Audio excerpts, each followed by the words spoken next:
देख रहे हैं न्यूज़ वन इंडिया और मैं हूं आपके साथ अर्चना गुप्ता। केजरीवाल की गिरफ्तारी के बाद देश की सल्तनत यानी कि दिल्ली की फिजाएं गर्म हो चली हैं। रात 7 बजे जैसे ही ईडी सीएम आवास पहुंची तो उसके बाद से ही यह साफ जाहिर हो गया था कि दिल्ली के सीएम अरविंद केजरीवाल जो हैं वो गिरफ्तार हो सकते हैं। यानी कि कुल मिलाकर हाईकोर्ट की मिली हरी झंडी के बाद से ही कयास ये लगे कि केजरीवाल का गिरफ्तार होना तय है।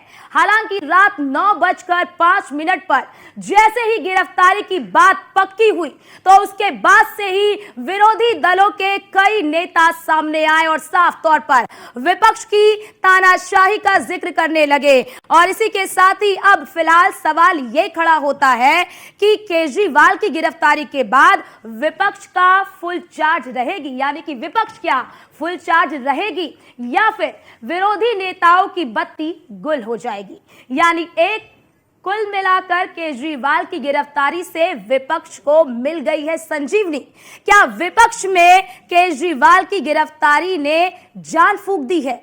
और यही नहीं, इसके इतर भी कई बड़े सवाल जो हैं वो खड़े हो रहे हैं, क्योंकि आज अरविंद केजरीवाल को पीएमएलए कोर्ट में पेश किया जाएगा। सुप्रीम कोर्ट से अर्जी वापस ले ली गई है। कहा जा रहा है कि निचली अदालत में पहले प्रक्रिया चलेगी, उसके बाद वो ऊपरी अदालत में जाएंगे, क्योंकि ये पूरा जो मामला है वो दिल्ली शराब घोटाला का ये मामला है।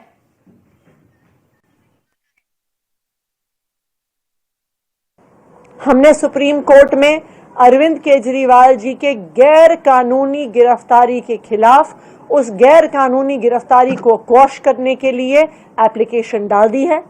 कल सुबह सुबह सुप्रीम कोर्ट में इसको मेंशन किया जाएगा और हम उम्मीद करते हैं कि इस देश का सुप्रीम कोर्ट इस देश के लोकतंत्र की रक्षा करेगा। इस देश का सुप्रीम कोर्ट ये देखेगा कि किस तरह से केंद्र सरकार अपनी एजेंसीज को यूज करके, इस्तेमाल करके किस तरह से लोकतंत्र की हत्या कर रही है। तो हम कल सुप्रीम कोर्ट जाएंगे और न्यायालय में भी हमारी लड़ाई जारी रहेगी। पूरी गुंडागर्दी है। अरविंद केजरीवाल जी के घर वालों को हाउस अरेस्ट किया हुआ है। अरविंद केजरीवाल जी की माताजी एक दिन पहले अस्पताल से आई हैं, बेटे को अरेस्ट कर लिया, घर वालों को किसी से मिलने नहीं दिया जा रहा, शांतिपूर्ण प्रोटेस्ट रोका जा रहा है। आईटीओ पे हम जा नहीं सकते हैं। 1 मिनट आईटीओ पे आते हुए हुआ और उठा के पुलिस वाले हमको फेंक रहे हैं। पूरी तानाशाही है। सिर्फ और सिर्फ लोकसभा चुनाव जीतने के लिए ये तानाशाही की जा रही है। लोग जहां पे भी होंगे वहां पे प्रोटेस्ट करेंगे। ये प्रोटेस्ट रुकेगा नहीं। कभी भी दमन करने से क्रांति नहीं रुकी है। मुझे बहुत दुख हुआ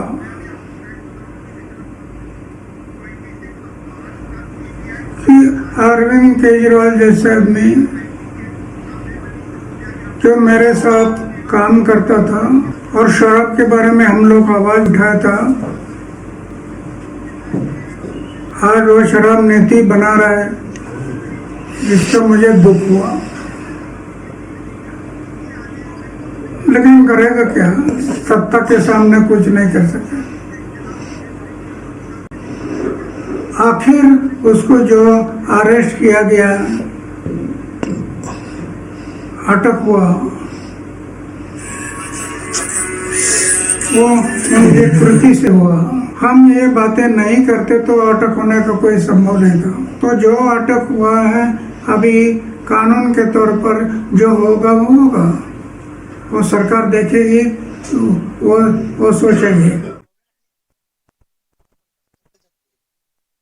सुन रहे थे अन्ना हजारे को, जिन्होंने साफ तौर पर अरविंद केजरीवाल ने जो शराब नीति बनाई थी उस पर दुख जताया और कहा कि हमने एक लड़ाई शुरू की थी शराब के खिलाफ, भ्रष्टाचार के खिलाफ, और आज बड़ा दुख हो रहा है अरविंद केजरीवाल को शराब की नीति में फंसे देखकर। और इसी के साथ इन्होंने तमाम महत्वपूर्ण बातें भी कही है।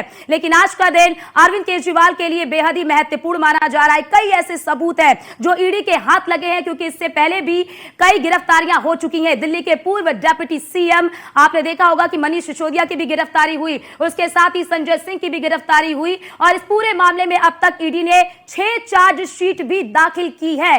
और कल जब ईडी पूछताछ कर रही थी तो कई ऐसे सवाल हुए जिसके जवाब अरविंद केजरीवाल नहीं दे पाए।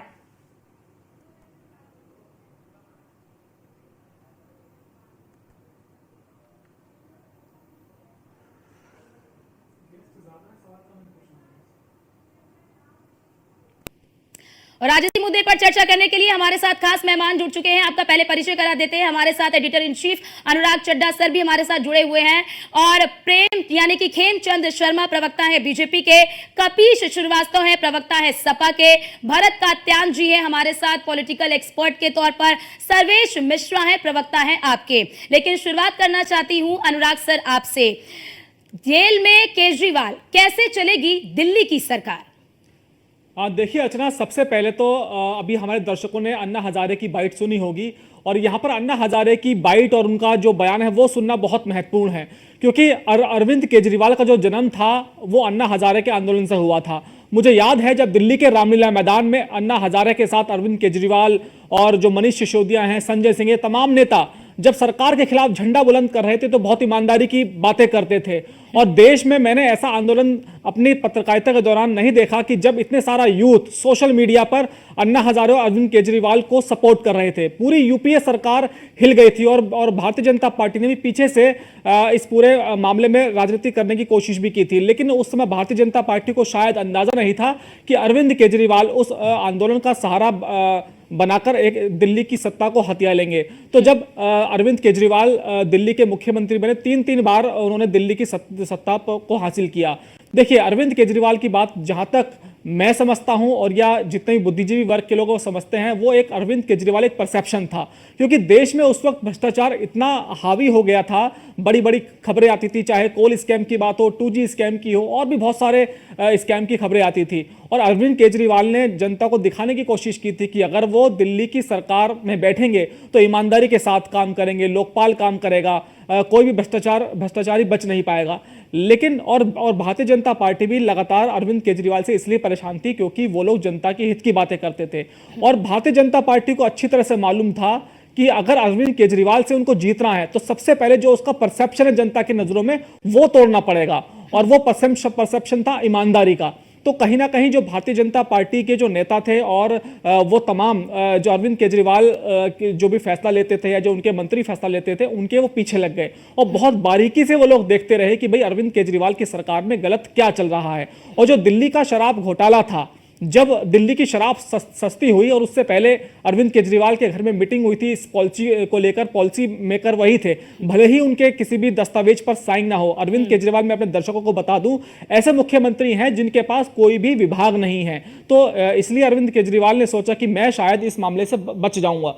लेकिन जिस तरह से गिरफ्तारियां की ईडी ने और फिर सीबीआई ने केस दर्ज किया, तो कहीं ना कहीं अरविंद केजरीवाल का जो परसेप्शन था वो टूटा और भारतीय जनता पार्टी ने इसका भरपूर तरीके से फायदा उठाया, जिसकी वजह से आज अरविंद केजरीवाल जेल के अंदर बंद हैं। आम आदमी पार्टी के जो तमाम नेता हैं, इसके अलावा आम आदमी पार्टी के जो कार्यकर्ता हैं, वो सवाल पूछ रहे हैं भारतीय जनता पार्टी से और ईडी के बड़े अधिकारियों से कि आखिर अरविंद केजरीवाल की गलती क्या है। मेरा सभी से यह सवाल है, तमाम गेस्ट यहां पर मौजूद हैं, समाजवादी पार्टी से, कांग्रेस से और आम आदमी पार्टी से भी। देखिए, अरविंद केजरीवाल लगातार कोर्ट की शरण में जा रहे थे। अगर अरविंद केजरीवाल के पास कोई सबूत है ऐसा कि भाई वो इन्वॉल्व नहीं है इस केस में और ईडी तमाम तरह के सबूत कोर्ट के अंदर दिखा रही, तो कोर्ट से अगर उनको राहत नहीं मिली तो कुछ तो मामला गड़बड़ है। यही मेरा सवाल है। तमाम दर्शक हमारे साथ सुन रहे हैं हमारी बातें और तमाम गेस्ट मौजूद हैं और मैं चाहूंगा अर्चना सीधे मेहमानों से बात करें इस मुद्दे पर आप। बिल्कुल बिल्कुल सर, और अब रुक कर लेते हैं। हमारे साथ तमाम हमारे जो पैनलिस्ट हैं वो भी जुड़ चुके हैं। सर्वेश मिश्रा जी है, प्रवक्ता हैं आपके। सर्वेश जी, आपकी पार्टी के लिए ये समय कितना मुश्किल भरा है? जब तानाशाही आएगी, तानाशाही विपक्ष के लिए क्या, देखिए चुनाव का दौर है तो निश्चित रूप से अरविंद केजरीवाल हमारे नेता हैं, लेकिन हमने ये बता दिया है कि अरविंद केजरीवाल कोई व्यक्ति नहीं, एक विचार है। तो हम नए तरीके से, नए जज्बे के साथ जनता के सामने हैं। और अभी अनुराग जी ने देखिए सीधे तौर पे बताया कि भारतीय जनता पार्टी सिर्फ एकमात्र चीज चाहती है कि वो ये साबित कर दे कि जैसे हम भ्रष्टाचारी हैं वैसे ही अरविंद केजरीवाल जी भी हैं, वो ईमानदार नहीं है। और इसी को साबित करने में 2 साल से भारतीय जनता पार्टी लगी हुई है। 2 साल से उनको जांच में 1 रुपए का कुछ भी नहीं मिला, कहीं कोई मामला नहीं मिला। कभी वो कहते हैं कि 10,000 करोड़ का घोटाला है, कभी 1,000 करोड़ का, कभी 100 करोड़ का, कभी 34 करोड़ का। तो इस तरीके के भ्रामक चीजें लगातार फैलाते रहे। हमारे जिस केस में कोर्ट ने ये कह दिया कि 8 महीने में ट्रायल कंप्लीट करिए, उस मनीष सिसोदिया जी के केस में 5 महीने होने के बाद ट्रायल शुरू भी नहीं हुआ है।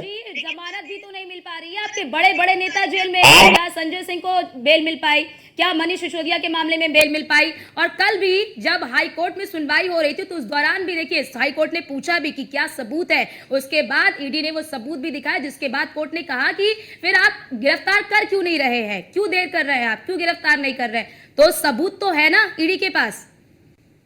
कौन सा सबूत दिखाया बताइए? आप बताइए। नहीं, आप बताइए ना, आप कह रही हैं सबूत दिखाया, कौन सा? जी कोर्ट ने कहा है। सर्वेश जी मैं आपको बता दूं, देखिए जब भी कोई भी एजेंसी या पुलिस किसी को गिरफ्तार करती है तो मामला सीधे कोर्ट में जाता है और जो एजेंसी होती है वो सबूत दिखाती है कि भाई हमारे पास ये सबूत है, और अदालत में अगर उसको मानती है तो पुलिस को जो न्यायिक कस्टडी है उसमें आरोपी को भेज दिया जाता है, अगर उसको नहीं मानती तो तत्काल बेल का प्रावधान है। और सीधा सा सवाल है अर्चना का कि भाई अगर जो आपके उप मुख्यमंत्री हैं मनीष सिसोदिया और संजय सिंह को अगर जेल में रखा हुआ है तो कुछ तो इन्वेस्टिगेशन ईडी की होगी ना, जिसकी वजह से वो जेल में है। लगातार आप लोगों ने हाई कोर्ट का रुख किया, सुप्रीम कोर्ट आप गए, हर कोर्ट से आपको निराशा हाथ लगी, उनकी बेल कैंसिल हुई, तो आखिर ईडी के पास ऐसा क्या है? दूसरी बात, मेरा सवाल यह भी है कि अगर ईडी ये भी जानती है कि वो दिल्ली के मुख्यमंत्री पर हाथ डाल रही है, और दिल्ली के मुख्यमंत्री कोई साधारण आदमी नहीं है, वो एक ब्यूरोक्रेट रह चुके हैं और वो कानूनी बारीकी को अच्छी तरह से समझते हैं, और कोई भी एजेंसी देखिए, चाहे बीजेपी के ऊपर तमाम तरह के आरोप लग रहे हो कि भाई वो जांच एजेंसियों को दुरुपयोग करती है, देखिए कोई भी जांच एजेंसी अगर किसी के ऊपर हाथ डालती है तो पूरे सबूत उसके पास होंगे, अन्यथा वो हाथ नहीं डालेगी, क्योंकि उसको मालूम है कि जो देश की सुप्रीम कोर्ट है वो गलत बर्दाश्त नहीं करती। आपने देखा होगा अभी इलेक्टोरल बॉन्ड पर सुप्रीम कोर्ट ने किस तरह का रुख रखा, सरकार बैकफुट पर है, तो ऐसे में अगर आप लोगों को कोर्ट से राहत नहीं मिल रही तो कुछ तो गड़बड़ है। आप लोगों ने पता करने का प्रयास नहीं किया? बिल्कुल भी। क्या आप अर्चना जी मुझे पूरा बोलने का वक्त दीजिएगा, डॉक्टर साहब ने बहुत ही जरूरी बिंदु कहे और यही जनता के बीच में भी है जो उन्होंने कहा, तो मुझे पूरी बातों का आप जवाब देने के लिए आप समय दीजिए। बोलिए। पहली बात तो देखिए ये है ना कि कोई तो सबूत है, कुछ तो सबूत है, तो वो कह रहे हैं कि मेरे पास बयान है, बयानों के अलावा कुछ नहीं। और बयान भी किनके हैं? वो व्यक्ति जो भारतीय जनता पार्टी को गिरफ्तारी के तुरंत बाद चंदा देते हैं और 50-50 करोड़ का इलेक्टोरल बॉन्ड खरीदते हैं और उनको भारतीय जनता पार्टी फिर सरकारी गवाह बना के छूट दे देती है। वैसे ही वो उसी व्यक्ति का बयान है और वो कल लिस्ट में आ भी गया, सीधे साफ तौर पे समझिएगा। उसके अलावा किसी भी तरीके का कोई भी सबूत का जिक्र सुप्रीम कोर्ट से लेके हाई कोर्ट तक में नहीं हुआ है हमारे किसी भी नेता के खिलाफ। मैं चैलेंज करता हूं आपके ऑन स्क्रीन कि किसी भी नेता के खिलाफ 1 रुपए का कोई सबूत किसी भी कोर्ट में दिया गया हो तो मुझे बता दें।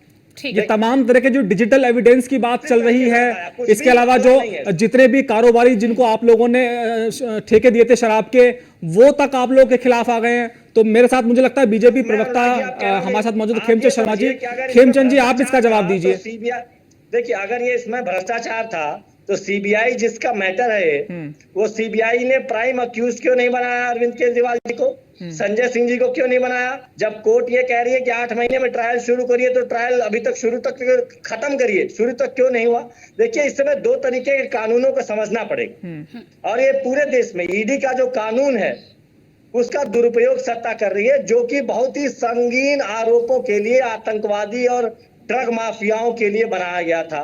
अदरवाइज आप समझिए पूरे देश में सीबीआई कार्रवाई क्यों नहीं कर रही? क्योंकि सीबीआई को प्रूफ देना पड़ता। आप समझिए बात, मैं पूरे देश की जनता को बताना चाहता हूँ। मतलब आपका कहना है कि सीबीआई सही है, नियम कानून को फॉलो करती, ईडी फॉलो नहीं करती? अनुराग जी आप कानून मेरे तो सेक्शन 50 पे आप बात कर लीजिए, बहुत टेक्निकल जाएंगे, 17 पे बात कर लीजिए, 45 पे बात कर लीजिए, मैं एक पे लीगल बातचीत करने को तैयार हूँ।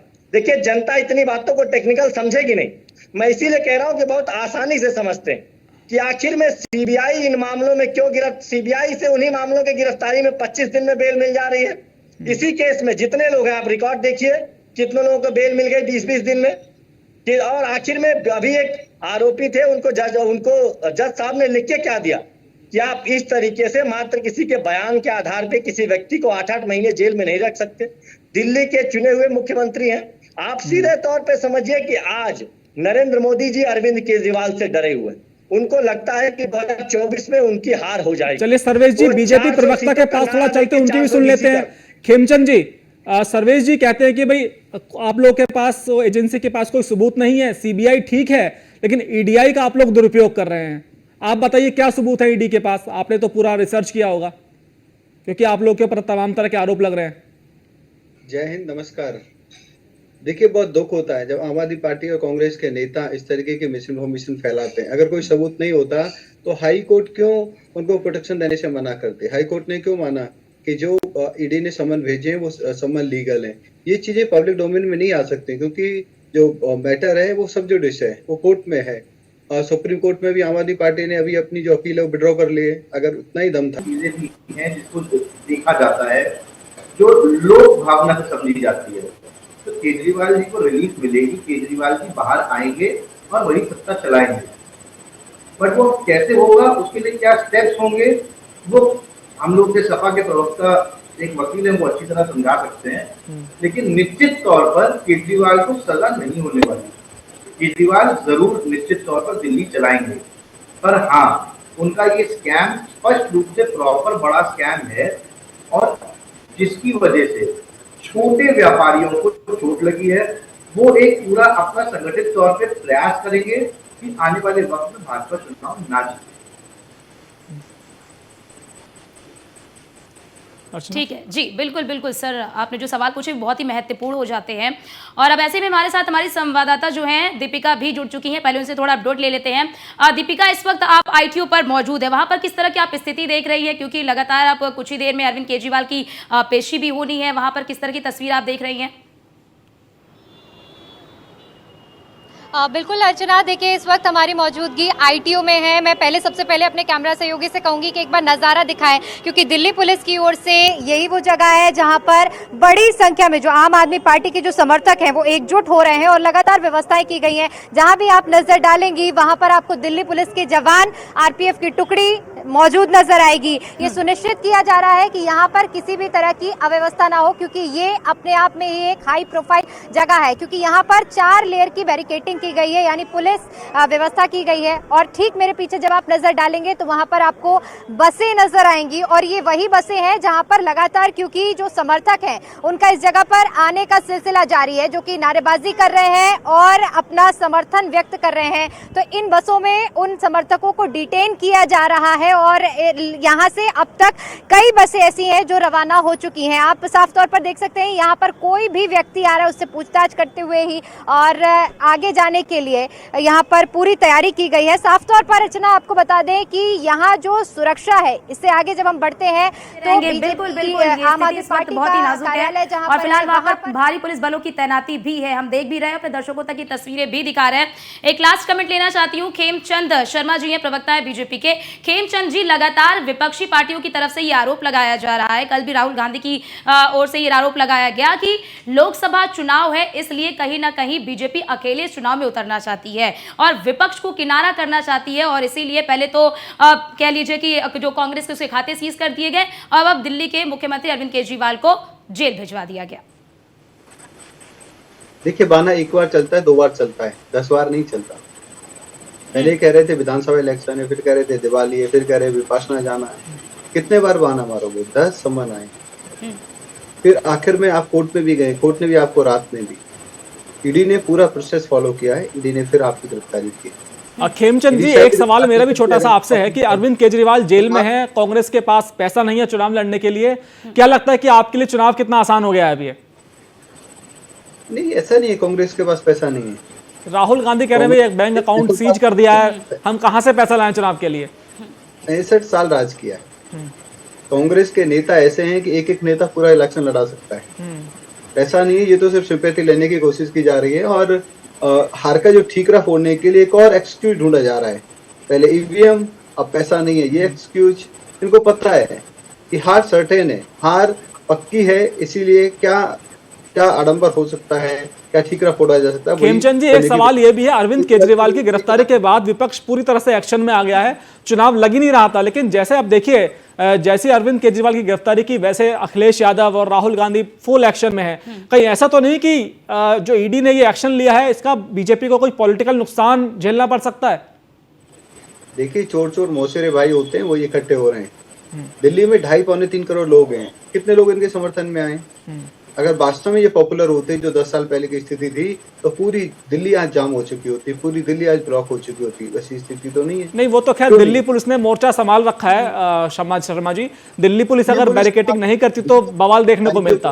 अनुराग जी, दिल्ली पुलिस सिर्फ आईटीओ पे, इसका मतलब पता चलता है कि ये पूरी तरीके से अनपॉपुलर हो चुके हैं। जनता ने इनको नकार दिया है, जनता इनको पसंद नहीं कर रही है। नरेंद्र मोदी को जनता डर मान लगता चुकी है, है, देश जनता का जान राजा चुकी है कायर हो कि चुका है, इसलिए भ्रष्टाचारी इनको है। डर सता रहा है। जब ईडी को 22 अप्रैल तक का समय दिया गया था जवाब दाखिल करने के लिए, तो आखिर क्या मामला था, क्या जल्दबाजी थी, 2 घंटे के अंदर गिरफ्तारी हुई? हो रही है, दिल्ली वालों की इज्जत खराब हो रही है, इन्हें दिल्ली वालों को अपमान किया है और अब जेल से सरकार चलाएंगे। क्यों गिरफ्तारी हुई? ईडी ने कोई प्रोसेस नहीं फॉलो किया, क्यों नहीं सीबीआई से करवा लिया इन्होंने? दे देना चाहिए आपके तो सबूत देना पड़ता। अगर आप इस्तीफा नहीं देते तो इससे ज्यादा नरेंद्र मोदी 400 सीटों के नाम पे 400 बीसी कर रहे हैं पूरे देश में, इसीलिए उनको अरविंद केजरीवाल का डर सता रहा है। 400 फिर वही इधर उधर की बातें, नकल बातें क्यों करते हो? अरे 50% से ज्यादा बॉन्ड के थ्रू पैसा अपोजिशन पार्टीज को मिला है, वो बताएं। अरे उन्होंने जब इलेक्टोरल बॉन्ड लेके जब एक्साइज में मुख्य आरोपी जो है उसको आप ठीक है सर्वेश जी, आप सभी का बहुत बहुत शुक्रिया। अनुराग सर आपका भी हम बहुत बहुत शुक्रिया हमारे साथ जुड़ने के लिए, हमारे दर्शकों तक तमाम जानकारी जो है वो पहुंचाने के लिए कि इस वक्त दिल्ली में जो सियासी भूचाल आया हुआ है और खास तौर पर अगर देखा जाए कि विकल्प के तौर पर क्योंकि साफ तौर पर कहा जा रहा है कि अरविंद केजरीवाल जो है वो जेल से ही सरकार चलाएंगे, लेकिन विकल्प के तौर पर भी 1-2 नाम जो है वो निकलकर सामने आए हैं। फिलहाल के लिए इस बुलेटिन में इतना ही। बाकी देश और दुनिया की तमाम खबरों को देखने के लिए आप बने रहिए न्यूज़ ऑन इंडिया के साथ। नमस्कार।